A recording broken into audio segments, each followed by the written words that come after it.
After sparring for more than a year, trade negotiators came together early this week to announce the creation of the United States-Mexico-Canada Agreement, or USMCA. The fight was triggered when President Trump announced the U.S. would be dropping out of the quarter-century-old North American Free Trade Agreement in 2017.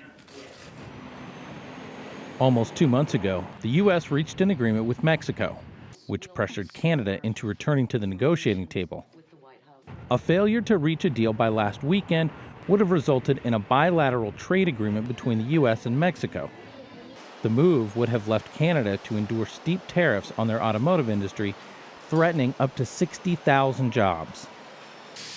The new deal contains big wins for agriculture producers. U.S. dairy farmers will now have access to a 3.6% share of Canada's tightly controlled dairy market.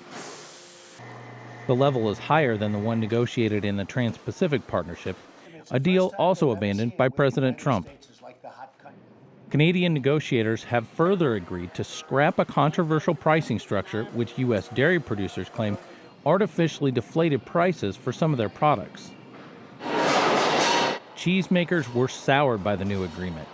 Mexico had leveled retaliatory tariffs on U.S. cheese after President Trump installed duties on steel and aluminum imported from several nations, including the nation's number 3 trading partner.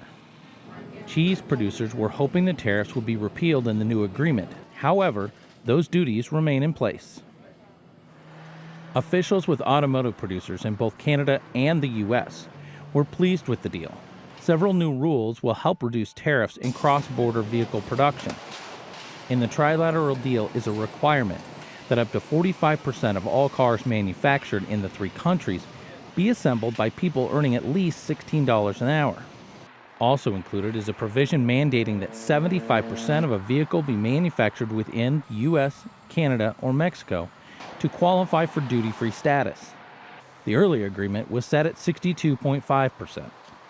Both rules were a move by negotiators to create more manufacturing jobs and boost wages. The agreement also makes it difficult for China to work its goods into the U.S. through Canadian or Mexican ports. The United States was given the power to oust either of the trading partners if they enter into a deal with China. Other nuances in the trilateral deal include a 16-year sunset clause and a review of the pact every 6 years. The USMCA still has a way to go before it becomes reality. The leaders of all 3 countries must sign the deal, and the U.S. Congress needs time to sign off on it, which is unlikely to happen before 2019. From Market to Market, I'm John Torpy.